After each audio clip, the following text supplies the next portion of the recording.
Back. Welcome back. If we haven't met, I'm Karen Cunningham, Special Education Boss, training everyone that sits at the 504 IEP table to navigate and negotiate successful student outcomes. We are in the month of Mayhem, and we're going to finish good and strong and loud and proud. So tell us your questions. We're happy to answer. And also, if you're have input that you want to start a new series in the Academy, we're about to wrap up a series that we're in. But we're always looking to write content and give you trainings that serve you at the highest level, whether you're a school-based member, a parent, or an advocate, or an attorney. All right. So a couple things up front. So we are having the two-day live virtual, which means you can log on from any bathtub, beach, or balcony. If you're in a bathtub, let's keep your camera off. But that will be May 31st and June 1st. So please join us from wherever you are. And then we have 2 in-persons in June and July just outside of Orlando that will be in-person lives. So join us at one of those 3 things so that you can be the best advocate to serve kids with differences. All right. Let the questions begin. Thanks, you guys, for the gifts. Okay. So looking through here. Our first question, boss. My child has a suspected vision disability. What testing should I request? Yeah, so you want a vision evaluation. So that is the test that you would request. Whether it's vision or deafness, those might have some accompanying tests from outside professionals as well. Okay, very good. We have had an email question that came in to us, and the parent wanted to know, the school has confirmed to her in writing that a paraprofessional is allowed to deliver specially designed instruction. But she heard you say that is not allowed. Can you just please confirm what the law states? Sure. So paraprofessionals are allowed to deliver specially designed instruction under the watchful eye and the supervision of a special educator that has already delivered that specially designed instruction. So they're just copying what they saw the special educator do.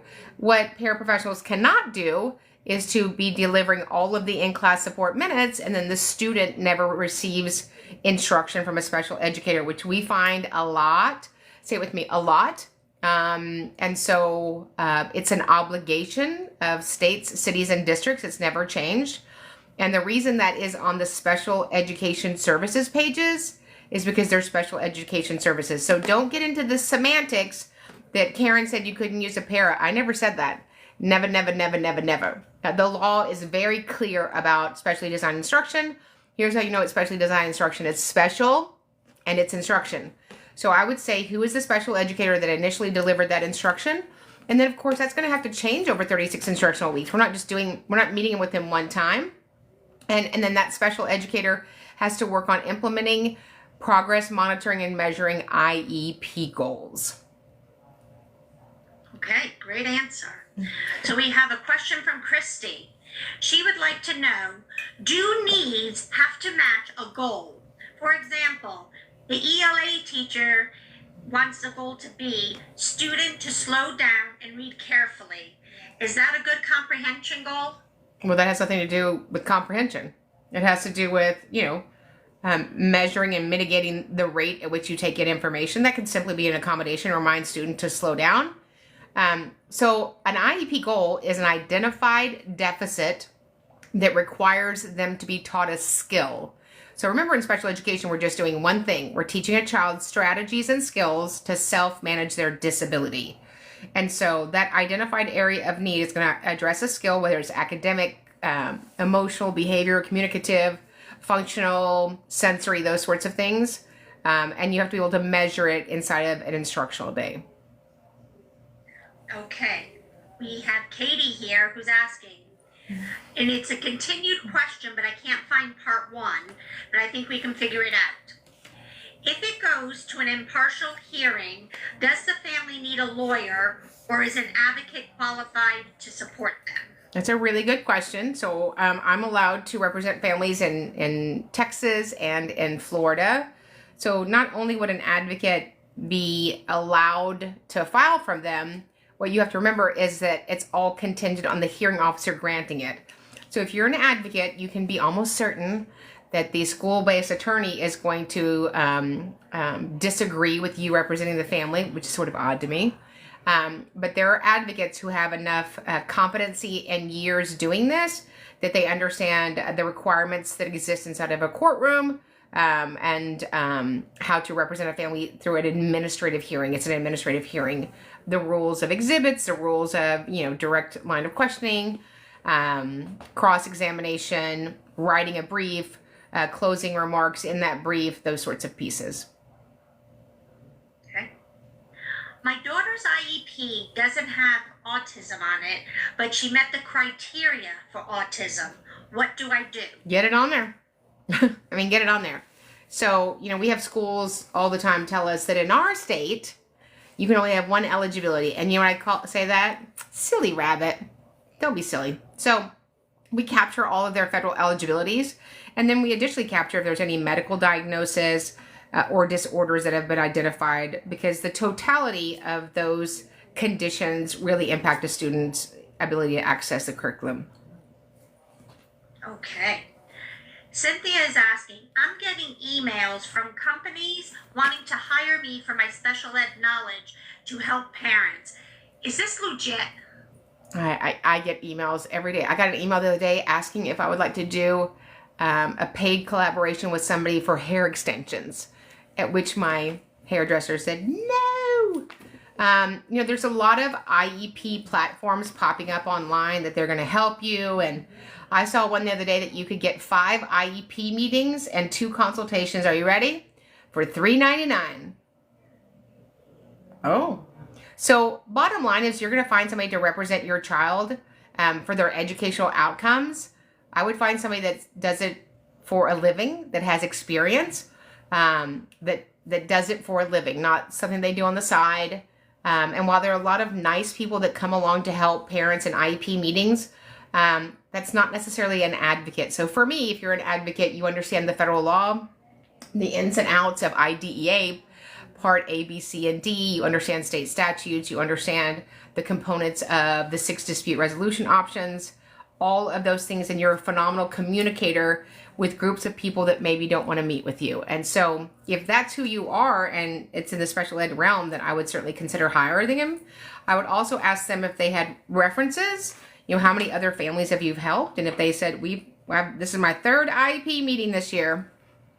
Of all the things that I want to get a deal on, my students' education, not one of them.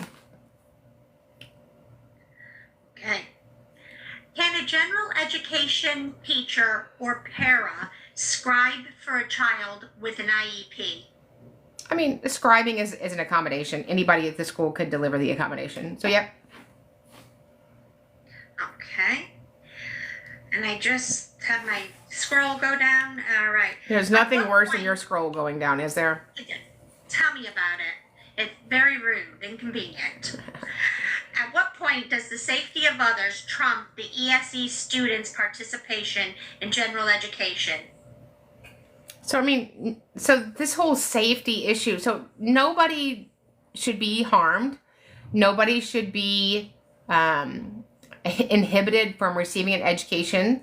So are there children at school that are general ed students, with 504 students and IEPs that have behaviors that deserve a response? Absolutely. But nobody's educational access trumps somebody else's. So certainly we are not on board with students who have acute behaviors, not having a correct response for that. And that ends up being a staffing issue, which of course then ends up being a safety issue. But all of those outcomes have a root and a reason. So we need to make sure that we are providing the appropriate setting for those students based upon the acuity of their behavior needs. Dominic is asking, is phonological awareness the best treatment for dyslexia? So phonological awareness is a component that you need to read well, right? So is decoding, so is fluency, so is basic reading, so is comprehension. So there's so many components that make a good and better a reader that has deficits. So, dyslexia comes on a continuum, right? I have kids that were dyslexic. They were so dyslexic. And then I have kiddos that have dyslexia, but they're not as impacted as other students. So we need to look at the acuity of the dyslexia. Are there comorbidities? Are there other SLDs? There's 9 SLDs total, which include but not limited to dyslexia, basic reading, reading fluency, reading comprehension, written expression, math calculations, math problem solving, oral expression, and listening comprehension. I just had a student, literally, I just finished reading his evaluation from a school district that's currently irritating me. But I asked for the evaluation to include oral expression and listening comprehension. And guess what? He has 3 SLDs. But last year, they just said he had autism. So if you don't test it correctly, you're not going to identify them. So we need to make sure what we're looking at, and then we don't lock ourselves into something that is not the whole need. Okay. A student with an IEP in the general ed classroom has unsafe behaviors, including physical aggression. What are the next actions staff should take? They should call the principal, and the principal will come down and address it immediately. The principal will address all students on their campus. That's their obligation. And then if that doesn't happen, I would call Child Protective Services, because that child that's unregulated is not protected either, right? So we need to step in and do what's appropriate. We have a question here that says, can you please explain an IEE? Sure. An IEE is an independent educational evaluation when you have disagreed with the district, county, or city's evaluation components, parts, summary, total. And you would request an IEE at the expense of the district and would assume that the district will grant it. If they do not grant it, they will take you to due process, and then they will have the burden at the administrative hearing to the hearing officer of why, in fact, their evaluation was satisfied the requirements of the statute. Okay. I'm not sure if we'll have enough information on this one, but we'll give it a go. If I have a note, excuse me, let's start this again. If I have a school form from my son's doctor to have an attendant for him for minor activities, ... And I think they're going to want to know, would the school have to follow it? The school doesn't have to follow anything that's not an educational need that they have confirmed. And so that sounds great from the doctor, but I mean, we are in an educational setting. We're in a public education setting. It's not private school. It's not, it's not DoorDash. It's not, Instacart. It is what the student needs to be successful in a public school. So I would first tease out, why is it that we need an aid with more specificity around those areas, and see what the outcomes are with the child at school, and see how we can serve him in that area. Is there a timeline for when IHT services need to be completed? IHT? Yeah. In-home therapies, individual health care team. I'm not really sure what IHT means for you. Okay. It's probably Thomas will come back. Yeah, it's probably in-home training. So if it's in-home training, that's a related service under IDEA. Those are time constrained in the IEP with goals and the schedule of services page. Okay. Mm-hmm. Do you have to document 504 accommodations like you do special education accommodations? You do if you have somebody file a federal complaint with the U.S. Department of Education Office of Civil Rights. That's the first thing that they're going to ask for, is your documentation. And you would need to be documenting them anyway to see their efficacy, right? If we don't need them, then we remove them. If we need something different, we add them. And the only way you would know that when you go back to the meeting is you've been documenting them. Okay. What is happening at the end of the month, boss? Oh, the month will be over. So we are having a 2-day live virtual, and I don't think we've done one in almost a year. So a 2-day live virtual, so wherever you are in the Kodiak Islands, in Miami, in Massachusetts, or in San Diego, you can log on and we will train you for 2 days to become the most amazing advocate, however you sit at the IEP table. Okay. We have a question here, and they are asking, my son has behaviors at school. The school is calling me to try to resolve it or fix it. Is this what should be happening? I don't know if it's what should be happening. So if they're calling you to resolve it and, they want your input, then give them your input. But most importantly, if that's going on, we need to go back to the table, have an IEP meeting, discuss if he needs a new FBA, a functional behavior assessment, discuss if the behavior intervention plan that we're doing now is purposeful. But there are great limitations to calling a parent on the phone. But if it's gotten to that level, certainly whatever you can do to help them that day, do it.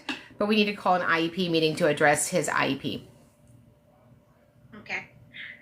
Do you offer training in how to file claims or how to perform due process hearings? Due process. So that's funny. She's from out of town. So we have 2 trainings on our website that you can get at any time. One is how to file a state complaint. One is how to file a federal complaint with U.S. Department of Education, Office of Civil Rights. That's one of our most popular ones. It's 5.5 hours long. It's a great training. Obviously, we don't give a training in how to file due process. Certainly, if you're going to, exercise your procedural right to file due process, I really recommend that you have an attorney do that for you or an advocate that's allowed to serve families at that capacity in your state. You will be going against a school district attorney or team of school district attorneys that know what they're doing. So it's quite an investment emotionally, financially, and by time. So I would certainly find somebody that does that for a living. Okay. The school wants to adjust this attendance that my son will attend school based on his behavior. Can I refuse this? Well, that's not a thing. We don't adjust a child's instructional day because they have behaviors. We address them. We don't adjust his instructional day.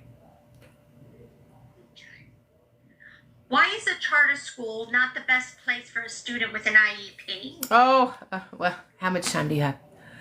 It's just not, right? Charter schools, no matter what anybody says, they are schools of choice. You have chosen to take your child out of your zoned school or your program school at your district, which is your choice. They don't have staff to serve kids with disabilities.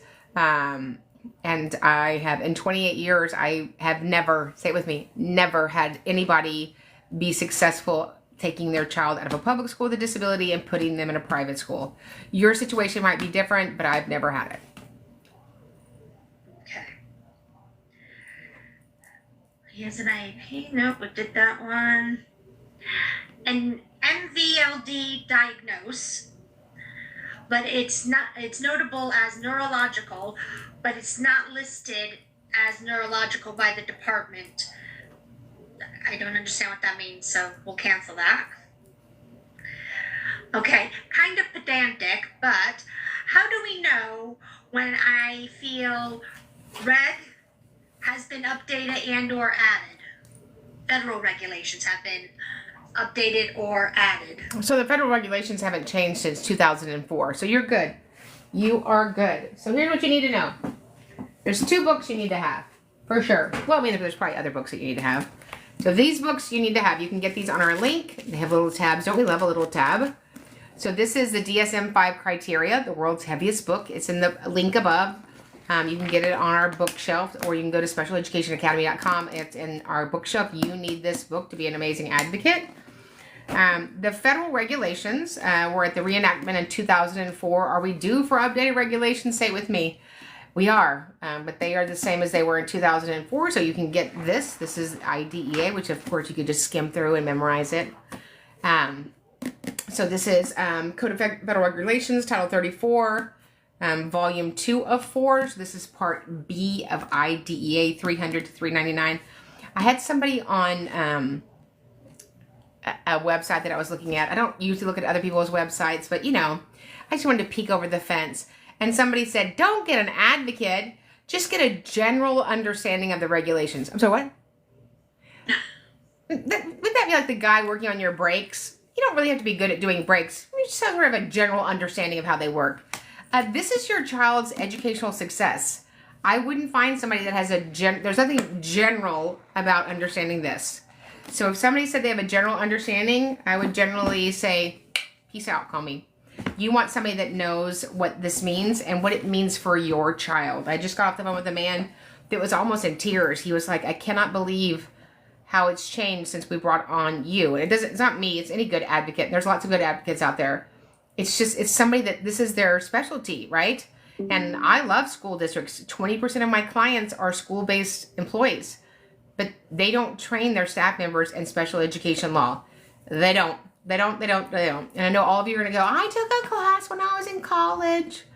You did take a class in college, but what happens day in and day out and what really happens in an IEB meeting is very different. Where can you get my hands on these books? These books are at specialeducationacademy.com, specialeducationacademy.com, or if you're on one of our platforms, if you just go into the link above, it is in our bio. Right. When is it appropriate to remove a child from the general setting? When they're not successful? How was that for an answer? No, short and sweet, very concise. Can a school deny a child an IEP? A school cannot deny a child testing. A school can do testing and say that they found that they weren't in need of an IEP. So I don't know if that's denying them an IEP, but there's obviously a process that you go through. It's very rare that I represent a family that after testing that a child isn't in fact in need of an IEP, but myself and my team members are very good at teasing that out ahead of time. We had a lady call one of our partners recently, and she said her 3-year-old needs to go to early childhood special education. She talks all the time. She's really busy. Sometimes she doesn't pay attention. And I said, good news, love. She's not going to qualify. Why? Well, because she would at minimum have to have a profound speech impairment. And so she doesn't, right? And so we're looking to serve families that have suspected disabilities who may be in need of special education related services. And so when a good advocate prepares you for that, you've sort of mitigated any problematic outcomes from the beginning. Okay. Katie in Virginia is asking a question. She says, does a school have to test if the parents request it? They don't. I wish they did. So we're going to be in Washington, D.C. the 14th, 15th, and 16th of July. We're probably going to have a meet and greet. Would you guys like that? Would y'all like a meet and greet? Of course you would. So we'll schedule that. So we're going to meet with legislators. There'll be 5 of us from our team to get some things done. Oh, look. Would love to see you in DMV. What is DMV? Is that drivers? Yes. Yes. So we're going to be the Angelique. I know Angelique would come. So we're going to go live there. We're going to have, we want to serve you all at the highest level. We're excited that education is being talked about now at the federal level. We want the ability to go before Congress and, contend with them to fully fund IDEA. So, so that will be July 14th, 15th, and 16th. The great Stephanie will take care of all of that. All next week, I will be in Washington, D.C. as well, meeting for 4 days with leadership as well. So that's going to be something that I'm going to be doing going forward, because I don't know if you guys know this, but I got a big mouth and I'm going to run it. So if you know anybody that you could get me in to see, please email me, because we will be there for 4 days next week. DC, Maryland, Virginia. Got it. And we're happy to take an Uber because Stephanie's young and she gets in cars with people. But we'll do any of the surrounding states. But we want to have your voice heard at the federal level. And the time is now. Oh, look at that. We'll be in Washington, D.C. Look at that. Isn't that exciting? So if you know somebody that we could meet with and you have a connection, please reach out to us at advocate@specialeducationacademy.com. We already have tons of meetings set up next week, so I will be in DC the 19th through the 22nd. The 19th through the 22nd next week, meeting with people. So if you have somebody that you would like me to meet with and give them a hug, let me know. A special ed hug. When is our next virtual 2-day training, boss? It is May 31st and June 1st. And we haven't had one in literally a year. It'll be a live virtual 2-day. And for anybody that's taking the live virtual 2-day, say it with me. This bleach blonde bimbo can actually change your life. I won't tell you who said that, because that really hurts my feelings. It's not bleach. It's color. The bimbo, that's fine. And I love, I have to say, I love a good alliteration, so I'm here for it. B3. Yeah. Oh, thank you, I knew who you were. Thank you, Angelique. Listen, I want you to have an opinion about me. It'll get you in the game. Okay. Jenny is asking, her child didn't qualify for SPED after testing came back average and due to lack of education. What can I do? You can ask for an IEE, independent educational evaluation, at the expense of the district. Somebody just asked, do we get a recording of the 2-day live to rewatch? You get it to watch for perpetuity. You can just listen to my voice over and over and over again. Yep. You get a copy of the recording after the 2-day training. And tons of resources. Mason is asking, can a student in college prep classes modification /SD in the class? There's no modifications in college. There are accommodations, but there's no modifications. Modifications solely exist in an educational setting between kindergarten and 12th grade. Angela is asking us, can a school deny a student with an IEP from walking? They still need 1 credit, but can file for special permissions credit.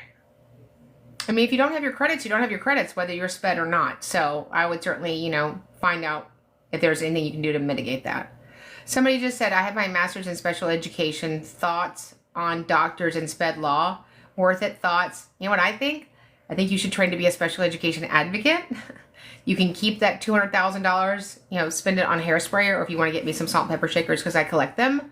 But we have a desperate need for advocates in the nation. We have a desperate need. Our team is together. We're 7 full-time partners, and we can't keep up with it and never will be able to. The need for parents is endless. But, I mean, who doesn't love a good doctorate? I'll never have one, but that would be my opinion. The district wants to remove my child's IEP to a 504. What can they do to stop it? Well, first of all, we make decisions based on data. So I would say it seems like you're about to present some data that supports your position. So I was in a meeting this morning, I won't tell you where. And she said, well, you got our paperwork. Do you agree with what we said? That was her opening line. She was the executive director. I said, well, let's look at your paperwork. And we went through it. The student was at this range in August of 2024. The student is still at that reading range. So I wouldn't agree with your recommendation. Okay, well, then we're going to go with what we said. So I think it's very important that you understand your rights when you go into meetings and you don't let people run over you. So have you ever been run over in an IEP meeting? If you're telling the truth and you have data, you don't have to rush and manipulate people. Yes, you can still register for a 2-day training. It's not allowing me from the website. Can you go look at that, Stephanie, real quick for me? It should be up on specialeducationacademy.com. But what can I do if my son's para was calling my son names, mocking him, and shoving him? Okay, let me think about my thoughts first. So I would reach out to the principal and ask if that para is going to be removed from my child. And then based upon that answer, then I would take next legal steps. You don't get to shove children. I would definitely call Child Protective Services and ask what the school is going to do to keep my child safe. And we have a young lady here who says she's a first-year special education teacher. You have helped me so much. Oh, thank you. Thank you for serving our kiddos. A student finding his voice, should he incorporate an AAC device or will it hinder him? The child has ASD. So a VOCD, a voice output communication device, is not going to hinder spoken language. It doesn't, tape your mouth shut. For me, I say it puts a demand on language. The biggest deficit that any of us have in the whole world is our ability to communicate successfully with other people. It's our biggest chasm, right? And so for children that have a severe speech impairment or emerging verbal or nonverbal, we often think, because we have biases, and I have just as many biases as anybody else, that because you can't speak, you're not learning. That's not true. So, if somebody was speaking today and they had a stroke and tomorrow they couldn't speak and they were 40 years old, you wouldn't think they had an intellectual disability or a cognitive deficit. Often people think that children that aren't speaking aren't learning or understanding or taking in information. So for me, I'm going to get the AAC device so we can bridge that barrier. That's our job in special ed, is to find things that bridge the barrier to bring equity in the educational setting. We have Heather asking, how do we get our questions answered? Just ask them. We answer as many questions as we can, love. A special education student was excluded from a field trip due to behavior without parent involvement. They're not a safety issue. What can you do? Well, I mean, if the field trips happen, it's already happened, it's happened. I don't know what the behavior is, but often kiddos have behavior that leads them to not being able to participate in a field trip. I would need to know more parameters around that. And let me just, Mandy Lou said she's learned so much as a small town advocate. Thank you. That's so good. Let me just answer something. If you guys want your questions answered, join the Academy. We are there every Monday night and we answer everybody's questions. And you get learning, knowledge, and your questions answered. So it's $97 a month. We have 4 one-hour live training, and we have hundreds and hundreds and hundreds of archived hours that we trained in series for the last 4 years. So that's really where you want to be if you want all of your questions answered. How do we push for services for a student that is identified as not having any strengths so there won't be any IEPs? What? If you don't have any strengths, then you would have a lot of needs. So that makes zero sense. I want to answer this question. Not Brittany, asked, what are your credentials? So my credentials are, I've been in this space for 28 years. I've represented families through years. This will be my 11th year of being able to represent families all the way through due process hearings. I represent them in state complaints, mediations, federal complaints with the U.S. Department of Education, Office of Civil Rights. I train school districts and national agencies. So those are my credentials. And I do about 500 IEP meetings every year. And I train thousands and thousands of people. As a lawyer, no, I'm not a lawyer, Brittany. Lawyers are very grown up. I am not a grown up. No, I am a non-attorney advocate that hearing officers allow for me to represent families all the way through due process. How to deal with a district that takes my kids from their friends during lunchtime? I don't know what takes my kids from their friends during lunchtime. I can assume what that means, but I would need more information around that. Okay. How long does the school have to do an FBA if their child already has a BIP? Well, I mean, if you need a new FBA, you need a new FBA. So those go under the parameters of testing. So that would be if they're already in special education, then you're under the parameters of a reevaluation of existing educational data. So depending on where you are in the United States, that's going to run between 30, 45, and 60 school days. But again, in the federal statutes, there's no language tied to time around an ongoing evaluation once a child is already in special education. Heather is really needing some help. How would she get an advocate? Oh, you would email advocate@specialeducationacademy.com. We have the best advocates, period. Absolutely. What is the need? Let's try this again. What is needed for SPED intervention services like reading and math? Yes. What is needed? Well, I mean, if you have an IEP, then we would put that in the IEP document, and we would identify the need in the present levels. We would write an IEP goal based upon what we think that they can learn, rate of progress and expectancy in 36 instructional weeks, and then we would have a corresponding service with minutes to support that need. What is effective progress? What is effective progress? So we've identified what expected progress is. So we wrote an IEP goal. Let's say that in 36 instructional weeks that Rachel will, plie into the room without yelling 70% of the time.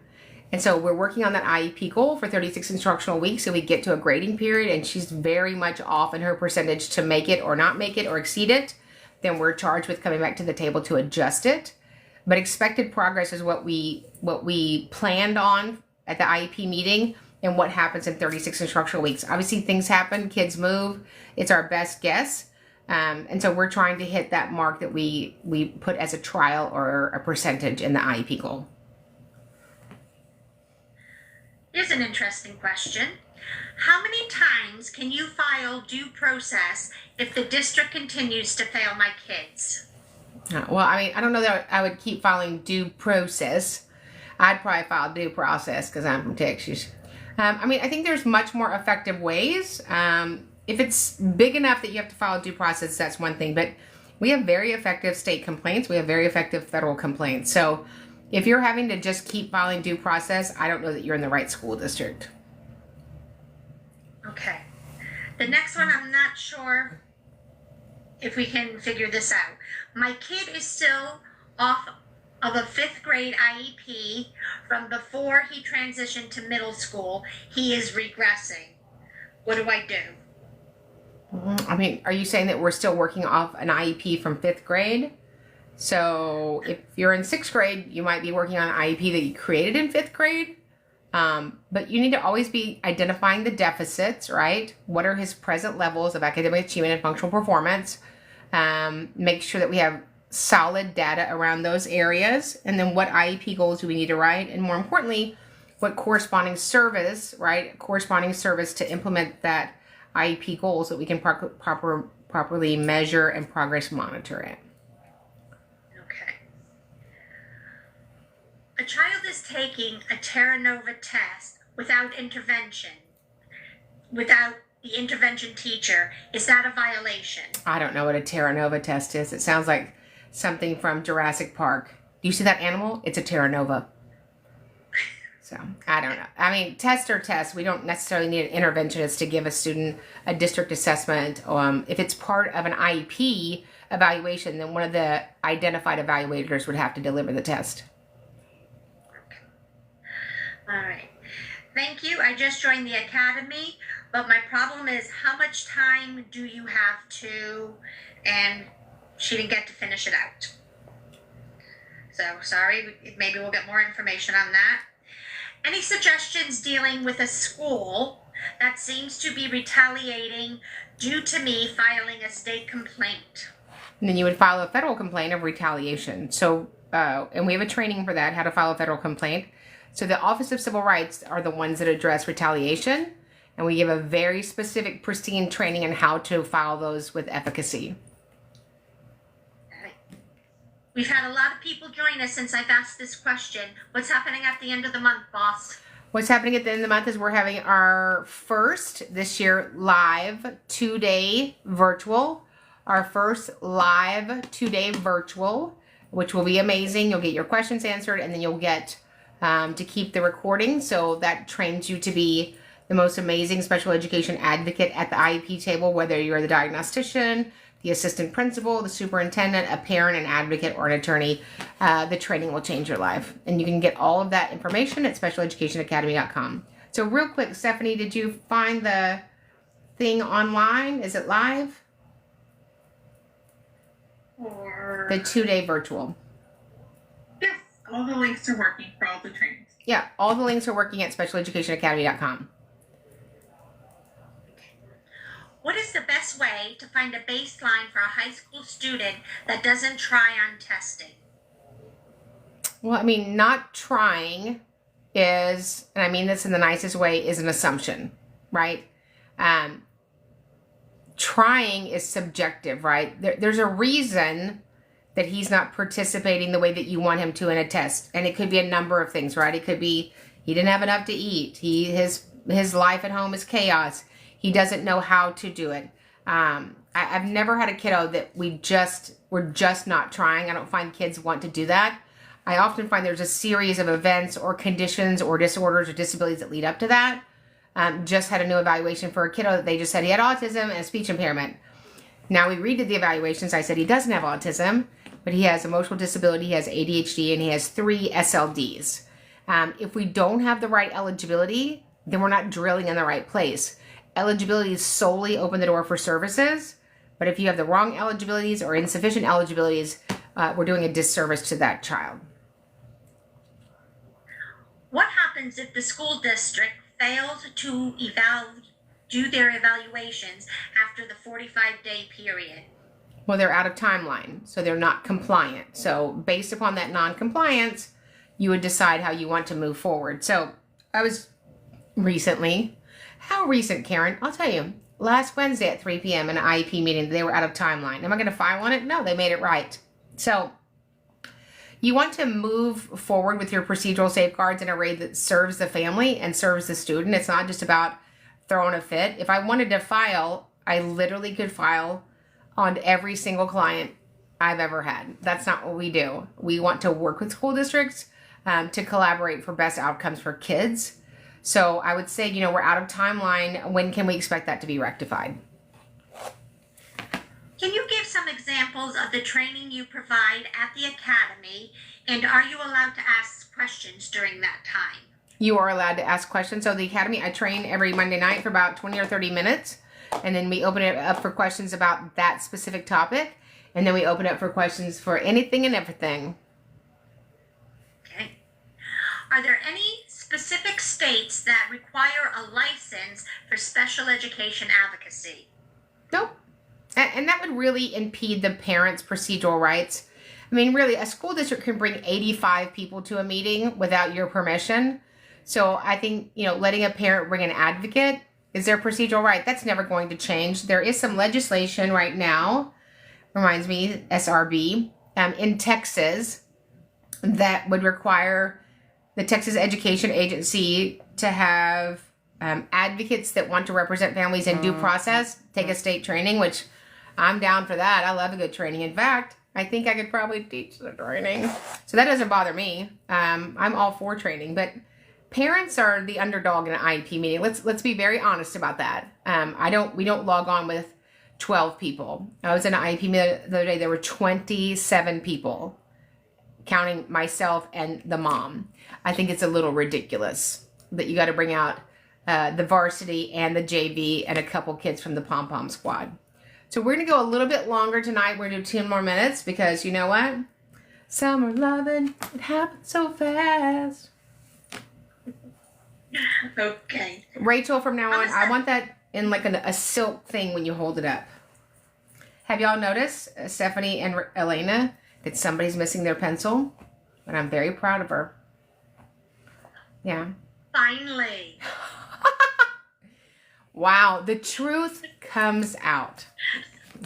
My pencil was gone a long time ago. Yeah, I was like, Elena, your pencil, you're out of here. Okay. Let me just answer this question. This keeps coming up. What's the recommendation if the compensatory time they offer doesn't work with my schedule? So, part of the thing for compensatory time is I have to make my student available. So, they have to, it has to be during the instructional day. And then somebody said, where's Miss Cindy? Miss Cindy is very busy helping people from coast to coast. Miss Barbara, she used to be here. Now she's out helping families all the time. So we have our friend Elena. She's just almost as good as Cindy. Not quite, but almost. But she is working on her process. Oh, and I was saying process in my mind the whole time and it still came out processed. It's okay. Okay. It's the Queen's English. Yes, it is. How many special education? I'm a special education teacher now. What steps do I take to become an advocate? Come on down. You're the next contestant. Most of my advocates that I train and steal are amazing teachers, and I pluck them out of the school system. Oh, Barbara said, Elena, you're doing a good job. So we would love to train you to be a special education advocate and serve kids at the highest level from C to shining C. Yep. So join us with our 2-day intensive. We have it on demand. So if you can't make the live virtual, if you can't make the two that are live in person, then go ahead and just get the on demand. You'll have that recording as well. All right. What are my rights if my daughter was denied her accommodations on her EOC? Then you can file a federal complaint.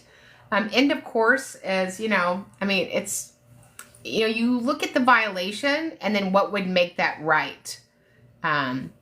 There's, believe me, again, like I said earlier, we could file on every client, on every IEP document that we get, again, to what end, right? So, yeah, we have to work with school districts. Even long after my clients are gone, I still have to work in the school district. So there's a very fine line of pressing in, and, I'm not always right.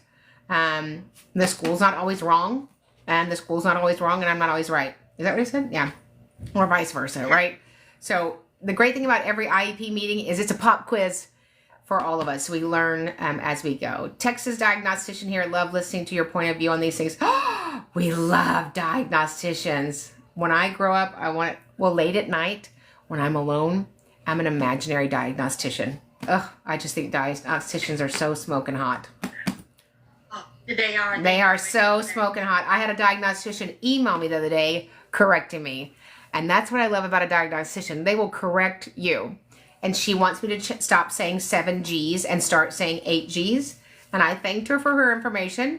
But you get a sea of diagnosticians and they will argue if it's 7 or 8. So we do know it's long-term retrieval and long-term storage. We do know that. But thank you for the 7 or 8 G's. I like it, Picasso. What happens if people can't make the 2-day virtual course, boss? Well, you can always take it on. You can always take it on demand. You can take it on demand right now. It's always available. So on demand, virtually, or in the sand. Bum. I won't be in the sand. In person? So we have 2 in-persons in June. And my amazing person moved my paperwork. So we have them in June. And then we have them in July. I know that July is the 19th and 20th. And June is the 6th and 7th? It's something. 7th and 8th. 7th and 8th of June. 7th and 8th. Yes. So come on down. We will be just outside of Florida. I just got my thing from the UK. I got a package from Epcot.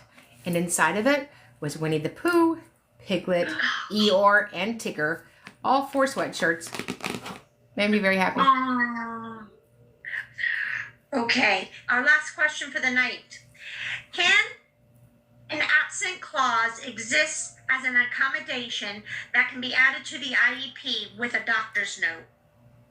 It's not an absence is not an accommodation. An accommodation is something I have to give you so you make gains on your IEP goals. You would have a robust IHP, individualized healthcare plan, that said that these needs may arise. I have a kiddo that I serve in New York, and he has profound seizures, and the medicine that he has to take when he has the seizure just wipes him out.